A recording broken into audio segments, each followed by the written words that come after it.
In the more seedy and dangerous parts of our world, they operate.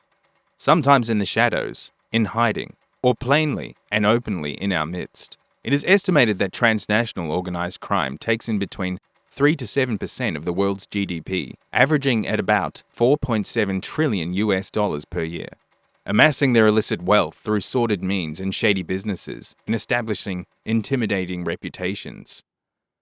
But which of these groups are the most dangerous?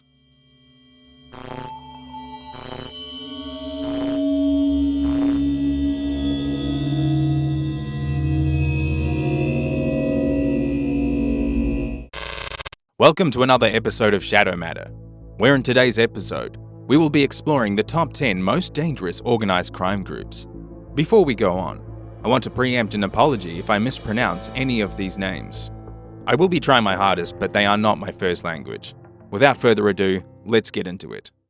Number 10. Los Zetas. Los Zetas, Spanish for the Zeds, were considered one of the most dangerous criminal organizations in Central America. Originating in Mexico in the state of Tamaulipas, bordering the United States, the organization began in 1997 when the commandos of the GAFE, a special forces division of the Mexican army, deserted and took control of a local cartel.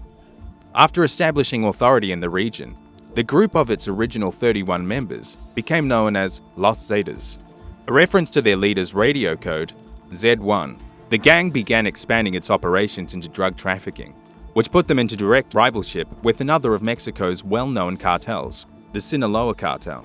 They are known for engaging in brutally violent shock and awe tactics, like public executions and even torture. While primarily concerned with drug trafficking, the organization also runs profitable sex and gun rackets. The Los Zetas were partially responsible for a huge increase in brutality of violence seen during the modern Mexican drug wars.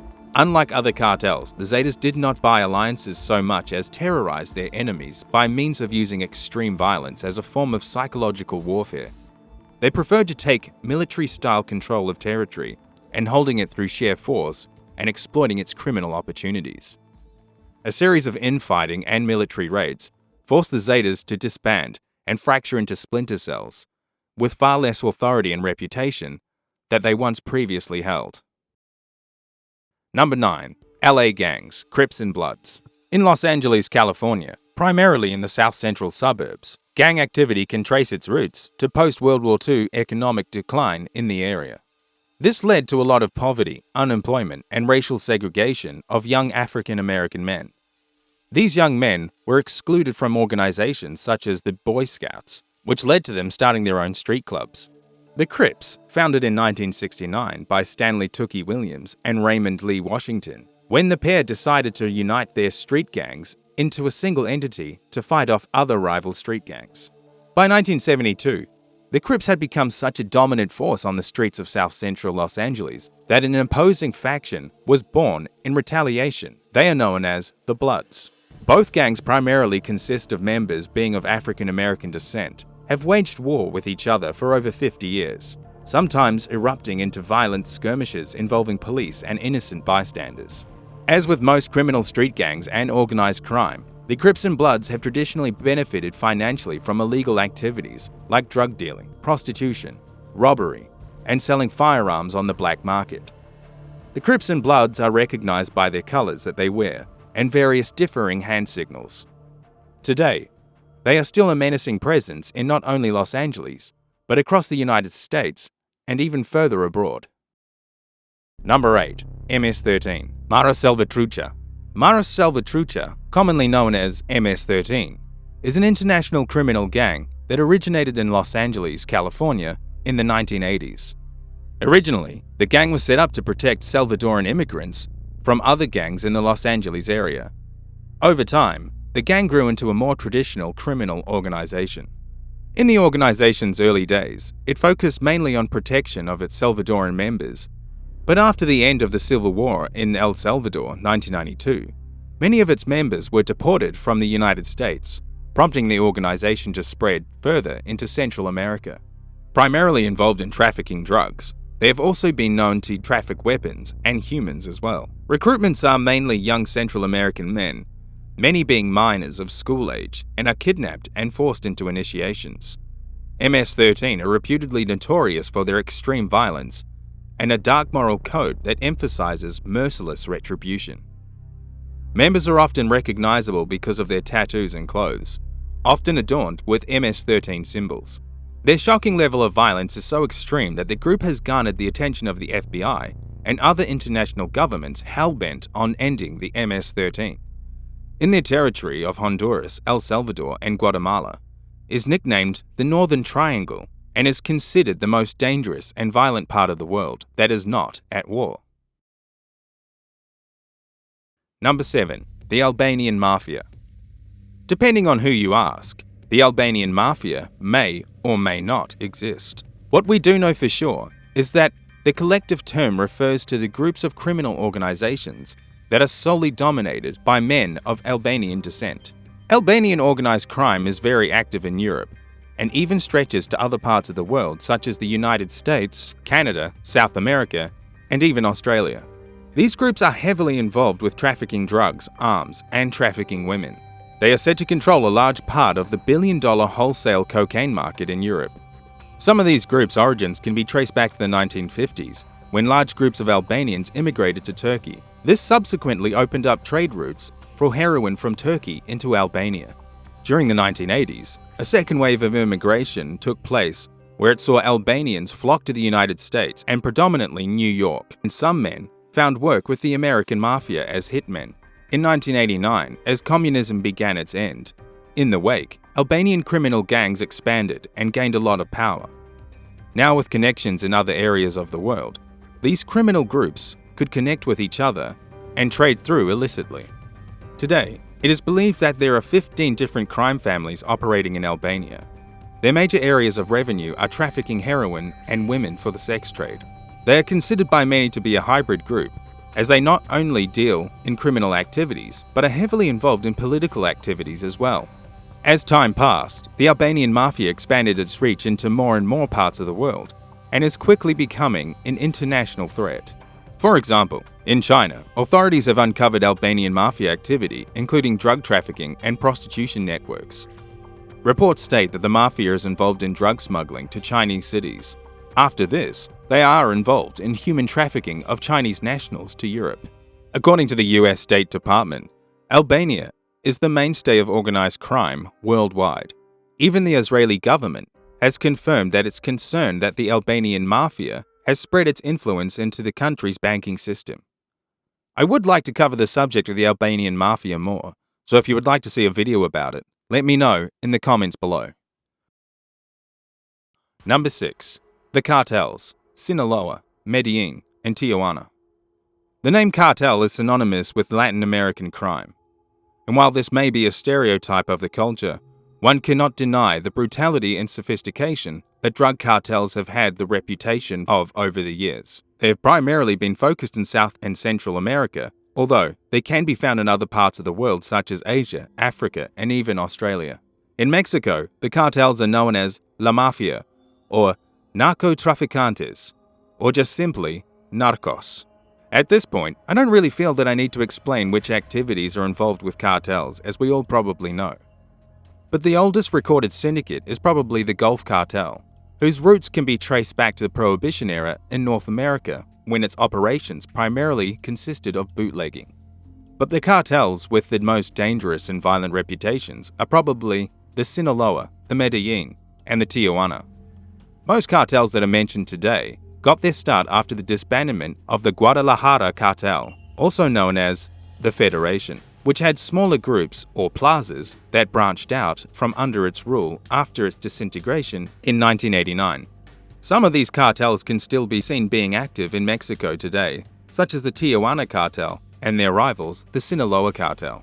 Both of these cartels got their start around 1987 as branches of the aforementioned Guadalajara Cartel, but eventually outlived their predecessors, with the Sinaloa Cartel being the biggest with over 100,000 members globally. This cartel is considered by the United States intelligence community to be the largest and most powerful drug trafficking organization in the world. And during its leadership under former kingpin Joaquin El Chapo Guzman, The cartel supposedly controlled at least 91% of the world's drug trade. This put them into the top ranks of the drug cartels with the likes of the infamous Colombian cartel, headed by none other than Pablo Escobar, the Medellin Cartel.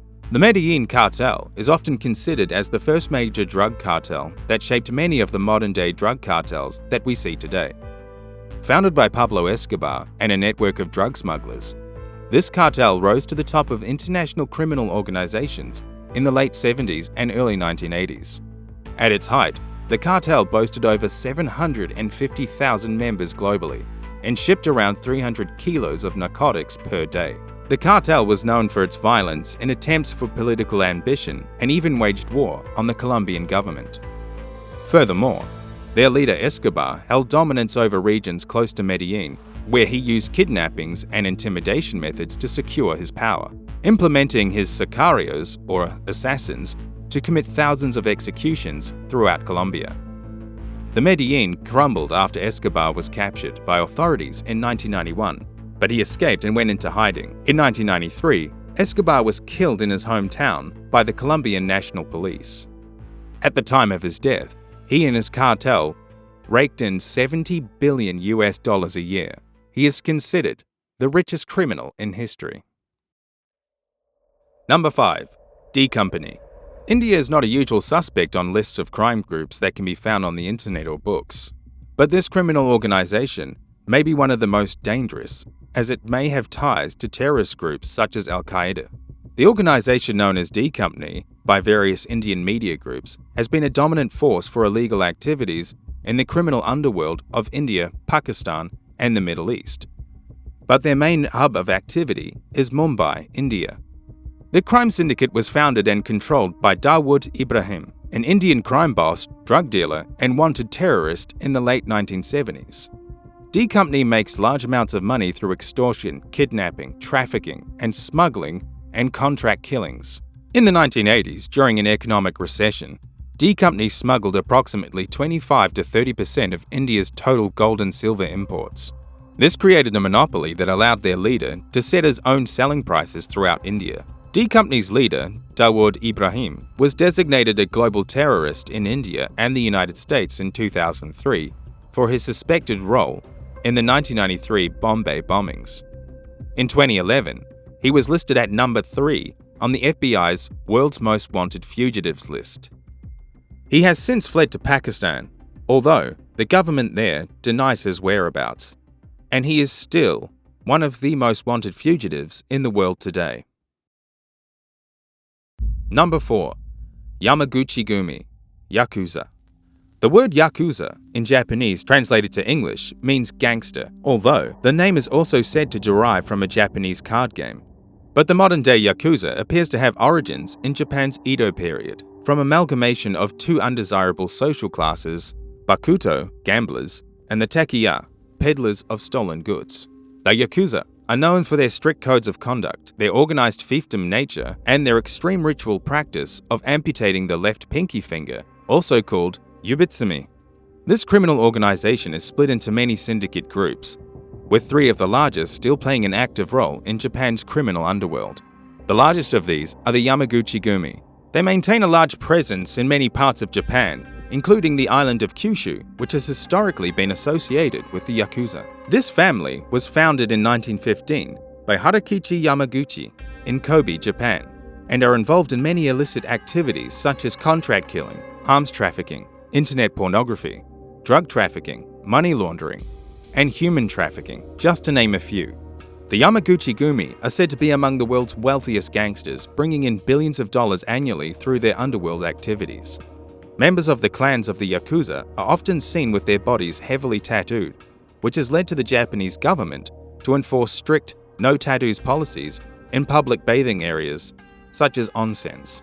Over the past 30 years, their membership numbers have declined in Japan, with more and more heavier government acts to deter them, but at their height, police estimated they held a membership of over 200,000. The Yakuza still regularly engage in an array of criminal activities, and many Japanese citizens still remain fearful of this criminal organization. Number 3. The Italian Mafia, Ndrangheta, Camorra, Cosa Nostra. What can I say that hasn't already been said about the Italian Mafia? With many movies, books, and other mediums facilitating a wide array of information and romanticization of Italian organized crime, one probably gets an image in their head of Don Vito Corleone when the word mafia is mentioned. A large portion of the public's understanding of the mafia comes from a fictionalized version of the American Mafia, which is an offshoot of the Sicilian Mafia, also known as Cosa Nostra. But what most people don't know is that what we call the Mafia, or Italian Mafia, is in fact several separate crime syndicates that operate independently and control their own regions. Sometimes they have been known to work together in order to facilitate trafficking operations. The three major syndicates today are the Sicilian Mafia, or Cosa Nostra, based in Sicily, Camorra in Campania, and Ndrangheta in Calabria. I have a featured episode on the Australian branch of the Ndrangheta. If you haven't seen it, a link will be provided in the description below. Most of these groups got their start in feudal states of southern Italy before the country's unification in the 19th century. Some can be traced back even further. All of the major three organizations had very simple starts, with a prime focus on being a pseudo-law enforcement for many locals in their respective communities. As the years went on, they progressed into further criminal activities. To break it down simply, the three major groups in Italy are considered individually as follows. The Cosa Nostra is considered the smallest and less violent than its larger counterparts. Its structure is based on clans or families that are not centralized, but more or less operate under the branch of the Cosa Nostra. Camorra is considered the largest and most violent and dangerous, with activities ranging from drug trafficking, murder, kidnapping, prostitution, and political corruption.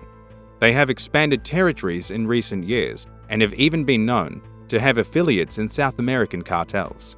Ndrangheta is considered the most powerful and wealthiest of the major three.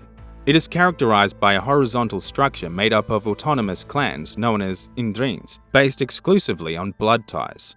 Ndrangheta has a near monopoly on drug trafficking in Europe. Their annual revenue is estimated to be between 35 to 40 billion euro a year. And just like their Camorra counterparts, the Ndrangheta have alliances to Latin America drug cartels, and many of these cartels consider the Ndrangheta to be the most reliable European trafficking organization. If you would like to see more videos on different types of Italian organized crime, feel free to drop a comment below. Number 2. The 14K Triad. The 14K Triad is a triad group based primarily in Hong Kong that was formed in 1945 in China as a reaction to Chinese Communist government. However, they fled during the Chinese Civil War in 1949 and relocated to Hong Kong. The name 14K is a reference to the group's address of their first base. The 14K Triad is one of the most influential triads in the world, which operates in Hong Kong, but also has spread to other countries. The group does not depend on strict organizational structure and are considered to be decentralized. Most groups, operating under the banner of 14K, rather than having an overall leader. They operate by networks and franchises. Globally, they are known for illegal activities such as drug trafficking, fraud, money laundering, illegal immigration, identity theft, kidnapping, and murder, just to name a few. Their main source of income is through the trafficking of heroin through the Golden Triangle into other areas. In addition to this, they also have operations in the trafficking of the drug known as yaba, a popular Southeast Asian narcotic that is basically amphetamines mixed with caffeine. Authorities have historically failed to either infiltrate or confront the triad due to their code of secrecy. This has rendered global law enforcement pretty ineffective in their attempts to prevent the 14K from spreading. Number 1. Solnstevskaya Bratva, Russian Mafia. The word Bratva in Russian means brotherhood. This is the term that most groups under the Russian Mafia use when identifying themselves. Organized crime in Russia began in the Russian Empire, but it really wasn't until the Soviet Union that the leaders of prison groups in forced labor camps defined an honor code and a more structured entity. By the end of the Soviet Union, more gangs emerged in a flourishing black market, exploiting the unstable governments of the former republics. Today, there are hundreds, if not thousands, of groups operating under the Russian Mafia, or Bratva brand. The largest and most dangerous of these is the Solnstevskaya Bratva, and I do apologize if I pronounced that wrong. but Russian is not one of my official languages. This syndicate is ethnically made up of Russians, Russian Jews, and Ukrainians. And after the fall of the Soviet Union, they utilized the chaos to empower themselves by establishing relationships with politicians. Involved with an array of criminal activities including racketeering, arms trafficking, human trafficking, kidnapping, murder, and illegal gambling. They are able to influence the Russian state for their own benefit, and they have also brought several legitimate businesses to launder their money, including banks, casinos, and even airports. According to the US government, the Solnstevskaya Bratva continues illicit operations under protection of the Russian State Security Agency. A French criminologist stated in a report that this syndicate was one of the best structured criminal organizations in Europe, with a quasi-military operation. Since the 1980s, the entire Russian Mafia is among the most powerful, dangerous, and most feared criminal organizations in the world. The FBI has gone as far as to call them a criminal superpower. What's perhaps the most terrifying is their involvement with uranium trading, stolen from the Soviet nuclear program, and their involvement with human trafficking. With a highly organized and structured syndicate, and not forgetting to mention their political influences, this makes them perhaps the most dangerous of all organized crime groups. What are your thoughts? Let me know in the comments below. This has been an episode of Shadow Matter, the top 10 most dangerous organized crime groups. If you want to see more episodes like this, let me know in the comments down below. And also, if you would like to be featured like one of these comments right here, then start your comment with Shadow Shoutout. And if you like this video, don't forget to hit the thumbs up button. And also don't forget to hit subscribe if you want to see more content like this, and check that notifications bell to keep up to date with the latest videos. And together, we can explore the strange, the terrifying, the unknown, the Shadow Matter.